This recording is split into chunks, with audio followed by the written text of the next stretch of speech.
This training video is the third in a three-part series designed to illustrate the most important facets of paver installation. The first two segments covered planning, base preparation, screeding the bedding course, and laying pavers. This segment will focus on compacting and finishing. Once all the pavers are laid, the project is inspected to ensure that the distribution of pavers with varied colored blends is pleasing to the eye and that all lines are straight. Special attention is paid to spacing in areas where cutting was needed or fans were used in the pattern. After adjusting spacing, a small amount of sand can be put in these areas to prevent shifting of the pattern during final compaction. The contractor asks the homeowner to inspect the project as well, and changes are made as necessary. Compacting accomplishes a couple of things. First, it sets the pavers into the sand, forcing sand up between the joints, creating a solid lockup between adjacent pavers. Secondly, it flattens the surface by leveling each stone to its neighboring stone. Compacting is done immediately after the pavers have been installed, not a couple of weeks later. If compacting is not done right away, pavers will settle into the sand their own way, and rain may cause the sand to shift. If the bedding course is saturated with water from a heavy rain, it's best to wait a day and then compact.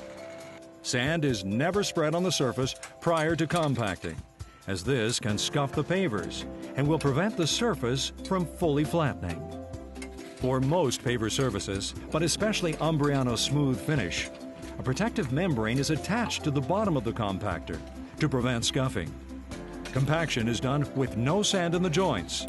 The only sand in joints is where curvilinear patterns have caused the pavers to fan out, creating a larger than usual joint. A minimum of 3 passes of compaction is done, once in each direction and once diagonally. Corners and tight areas are hand tamped.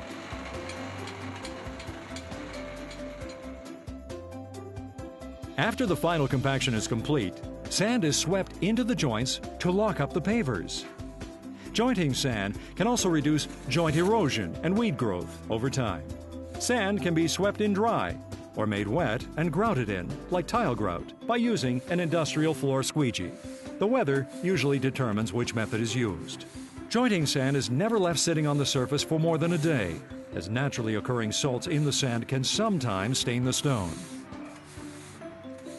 Applying a sealer may enhance or change the color of the pavers. In some cases, sealer will deepen the color and often will give them a slight shine. The choice of sealer is dependent on the type of jointing sand and the paver chosen for the project.